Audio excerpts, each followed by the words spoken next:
noches con todos, un gusto tenerlos por este medio nuevamente. El día de hoy vamos a hablar de un tema muy importante, como son las adaptaciones curriculares. Pero antes de saber qué son las adaptaciones curriculares, ustedes, estudiantes, deben conocer que para poder realizar una correcta adaptación curricular se tiene que reunir algunos requisitos previos antes de poder realizar la planificación sobre las adaptaciones curriculares. El primer requisito que usted debe tener es un informe psicopedagógico. Este puede ser emitido por una instancia pública como es el Distrito de Educación por el Departamento del ODAI, Unidad Distrital de Apoyo a la Inclusión, quien le va a entregar este informe indicando qué tipo de adaptación curricular es el sugerido para el estudiante. El segundo punto, si usted o el padre de familia tiene mayores posibilidades, pues debe ser un informe de un especialista particular, un psicopedagogo o un psicólogo, quien le haga también referencia en el informe que entrega el grado de adaptación curricular. Otro documento importante pues es conocer lo que es la taxonomía para poder hacer los desagregados de las adaptaciones curriculares. Otro es el DIAC, el documento individual de adaptaciones curriculares. Con estos documentos que usted ya tenga énfasis para poder realizar lo que es la planificación. En este momento voy a darles a conocer lo que es el DIAC, para posterior conocer lo que es la taxonomía de Bloom o la taxonomía de Marzano. Cualquiera de las dos usted puede utilizarla dentro de su planificación cuando haga la adaptación curricular. Y después haremos un poco ver lo que son las adaptaciones curriculares para al final pasar lo que es la ejecución de una adaptación curricular. Entonces, en estos momentos yo voy a compartir con ustedes lo que es el tema de las adaptaciones, lo que es el DIAC, el documento individual de las adaptaciones curriculares, ¿no? Este está dado por el Ministerio de Educación en el año 2016, quienes dan inicio a la realización del documento individual de adaptación curricular. En este documento, que está dentro de las páginas del Ministerio y también lo tienen en la página del PEA, que se lo subí, trata de recopilar información personal y relevante del estudiante. ¿Por qué información personal y relevante del estudiante? Porque en estos documentos nosotros vamos a hacer una entrevista para algunos datos que nos entreguen los padres y los otros datos pues nos facilitarán los docentes o el docente que trabaje con el estudiante. En esta ficha usted puede darse cuenta que estamos viendo lo que son padre, nombre, edad, el número de hermanos, lugar que ocupa, la fecha de nacimiento, madre o tutor, el domicilio, la provincia y el teléfono. Como también tenemos lo que son los datos de identificación del centro educativo al cual él pertenece. En estos datos informativos tenemos nombre, direcciones, localidad, también le puede agregar el código AMI, el teléfono o la modalidad, si es diurna o nocturna, en nuestro caso sería matutina o vespertina.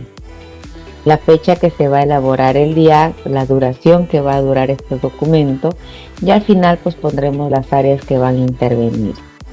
En la parte de lo que son las áreas podemos trabajar lo que es matemáticas, ciencias naturales, sociales, lengua y literatura, que son las áreas del tronco común, pero si quiere usted agregar algo otras más, también lo puede hacer. Esto es opcional, las que usted considere o que el equipo esté trabajando en función de.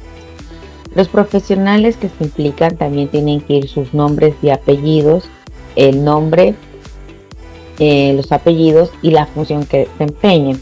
Por ejemplo, Juanito Pérez, docente de matemáticas, ¿sí? Después de eso ubicamos el siguiente nombre de la otra persona y docente de qué área es. Entonces vamos a ir ubicando las materias y los nombres de los docentes. En esta parte de la síntesis de la información de contenidos del informe psicopedagógico, que es el documento previo que usted debe tener para poder añadir aquí lo que le solicita en este paréntesis.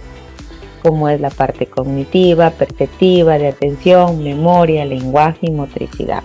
Entonces en esta parte pues usted hará un copy y pega la información que tiene el informe y lo pegará en esta parte. Después viene el punto 5.1, donde son datos relevantes personales del estudiante. En estos datos es importante que usted indague, busque la información que necesito, que le solicita aquí. Si puede ampliarla, también la puede hacer, puede ampliar mucho más, ¿no? En este caso de los datos del desarrollo del estudiante, tenemos que podemos solicitar información sobre el embarazo, el parto, cómo fue el embarazo, si hubieron controles médicos, si tal vez hubo maltratos, problemas psicológicos o emocionales, si tal vez la madre tenía alguna enfermedad durante el embarazo, si tomó medicación para este embarazo, si tal vez consumía bebidas alcohólicas o sustancias, durante el parto que pasó, si fue un parto por cesárea, por forceps o natural, si el parto fue en el hospital clínico maternidad, si el estudiante lloró al nacer, si el estudiante no lloró, de qué color nació. Todos estos datos nos sirven a nosotros para argumentar nuestro informe. A qué edad gateó, caminó, habló. Entonces, toda esta información usted la puede solicitar del padre de familia. Como también tenemos lo que son los antecedentes familiares. Ahí es muy importante saber si los padres de ellos, de los estudiantes, tienen dificultades de aprendizaje, trastornos mentales, discapacidad o enfermedades por parte de salud. Entonces es necesario que el docente tenga esta información, porque pueden ser antecedentes de la familia que se vengan a reflejar en el estudiante. Entonces esos datos son muy importantes. Incluso que si está tomando medicación el estudiante, pues lo pueda plasmar y lo pueda ubicar aquí para saber el horario y el tipo de medicación que está tomando. En el historia escolar, que es el campo educativo, en 5.3 nos habla sobre el inicio de la escolaridad. Cómo fue el inicial 1, en el 2, en el primer educación básica, cómo pasó su periodo de adaptación en los iniciales, se adaptó al entorno, no se adaptó. En este periodo de adaptación también podemos hablar mucho de lo que son las dificultades que tuvo el estudiante en la parte académica, comportamental, cómo fue su desarrollo, cómo se fue adaptando, su comportamiento, sus estudios, cómo son, y también si fue repetidor de año o desertó, o tal vez por problemas geográficos o económicos no pudo el estudiante continuar. En la historia en el historial de lo escolar también tenemos que consultar o indagar sobre el estilo de aprendizaje.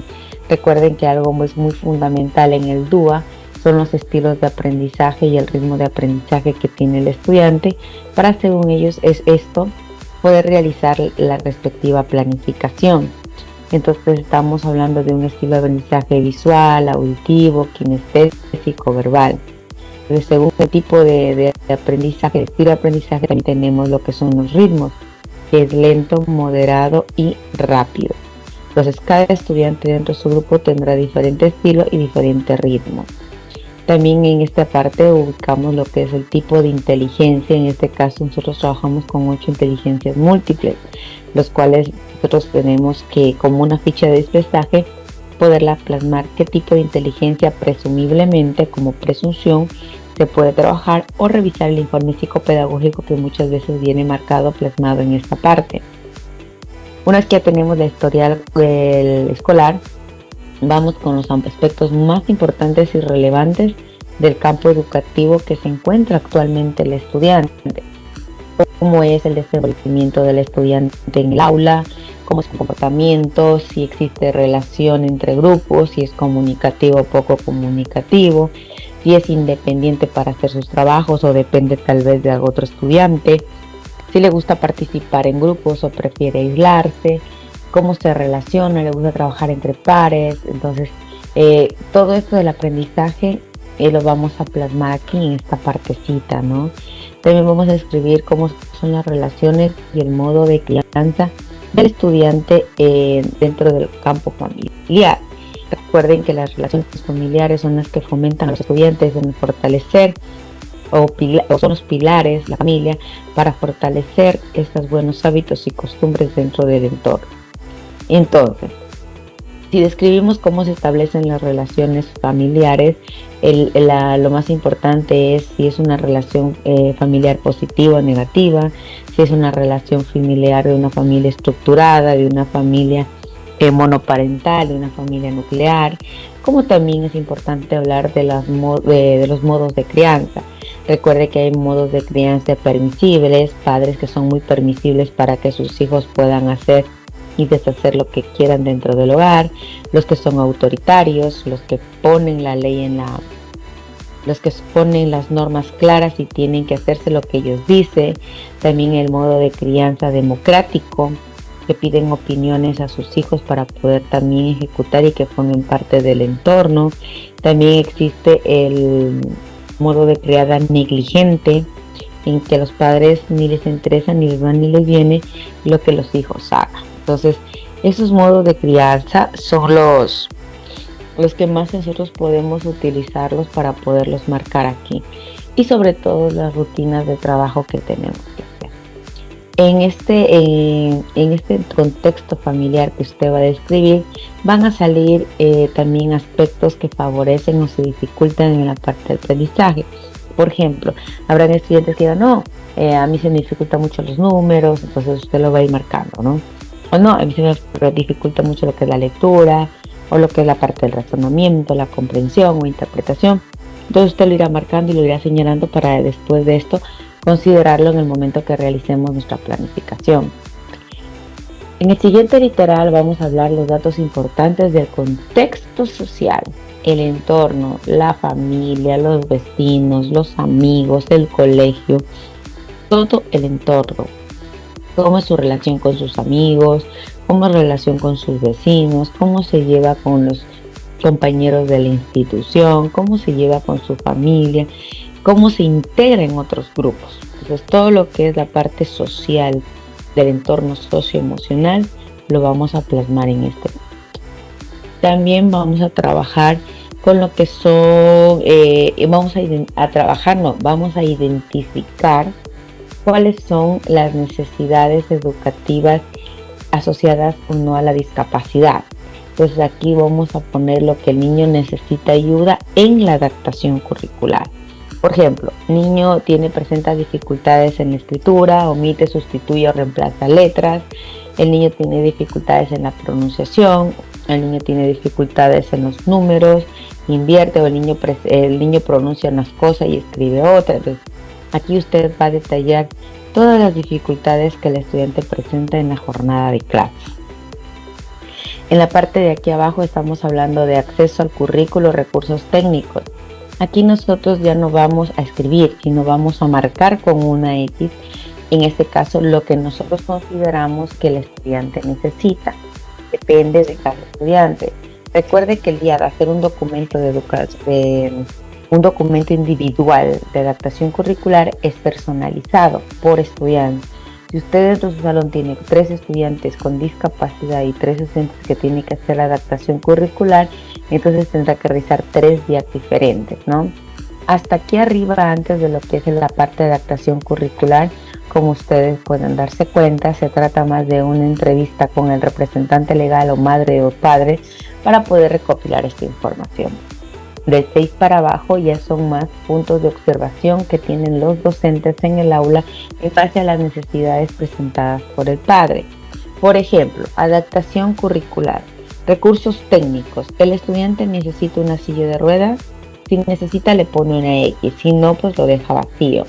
Aquí tenemos sillas de ruedas, utiliza andador, bastones o bisperadores similares, audífonos, máquinas Perkins, libros hablados, medios de comunicación alternativa, medios de material didáctico o otros. En el 6.2 ahí ubica, todo lo que necesita con una X. En el 6.2 habla más de la intervención de profesionales utilizando docentes y no docentes. Entonces, si usted, por ejemplo, ve que el estudiante necesita fisioterapeuta, le pone una X para poder darle a la madre que lo pueda derivar a las instancias pertinentes O si usted ve que el estudiante está enfermo, tiene alguna enfermedad catastrófica, huérfano rara o una enfermedad de salud, entonces usted lo ubica. Si el estudiante necesita terapia de lenguaje, lo mismo. Intérprete de lengua de signos ya no es, sino es lengua de señas. Este día que hay que actualizarlo, si lo pueden descargar en Word, pues lo pueden ir actualizando poco a poco. Si necesita profesores de apoyo en el aula y todo eso. Entonces la adaptación curricular grado 3 por ente y tiempo vamos a marcarle de esta siguiente forma. Entonces aquí usted va a poner asignatura, área de lengua y literatura. Entonces en la parte de aquí asignatura vamos a plasmar un tema cualquiera que sería área de lengua y literatura. La adaptación curricular compete ¿qué hacer? Anotar lo que el estudiante es capaz de hacer en la asignatura de lengua y literatura. Y acá, por ejemplo, usted va a poner cómo lo hace dentro del área de lengua y literatura. Si usted aquí ve que vamos a trabajar más de una materia, pues usted va a tener que hacer más casilleros e ir incrementando hacia abajo. Dentro de la propuesta de adaptación vienen los objetivos, vienen las destrezas generales por bloques. ¿Sí? Entonces va a ser un objetivo individual y una destreza individual, y después vamos a plantear los temas que queremos recalcar o sacar por bloques. Entonces en el bloque 1 vamos a especificar 3 o 4 temas específicos que vamos a necesitar. Igual en el bloque 2, 3, 4, 5 o 6. Esto es según la consideración que tengan ustedes para trabajar. Después viene la metodología. ¿Qué metodología nosotros vamos a practicar o ejecutar dentro de la adaptación curricular? Entonces, como ustedes les he hablado ahorita dentro de este tema, la metodología que se va a utilizar puede ser tutoría entre compañeros, lecturas en grupo, apoyos y trabajos guiados, utilización de técnicas audiovisuales informáticas, resumen docentes, centro de intereses, todo lo que tenga que ver con eso. Pero a esto sumamos también el método didáctico del DUA, que es la información que vamos a trabajar o vamos a recopilar dentro de este proceso. De ahí que considerar que el DUA, que es como un diseño universal del aprendizaje, pues ustedes tienen que implementarlo dentro de lo que es la metodología. El siguiente punto son los recursos que vamos a implementar dentro de nuestra planificación microcurricular. Entonces el recurso se trata de lo que vamos a trabajar nosotros, como es calculadoras, lecturas, cuentos, videos, películas, láminas, todo lo referente al recurso según el tema y según la destreza que usted va a utilizar. Hay que considerar también esto, que usted puede crear su propio material didáctico para poderlo en práctica en el momento del desarrollo de su planificación curricular. En los criterios de evaluación, pues vamos a realizar lo que es el primer trimestre. Usted aquí plantearía cuál va a ser los materiales con los que usted va a poder realizar lo que es la evaluación. Aquí le habla de algunos ejemplos que usted puede seleccionar para poder realizar esta planificación.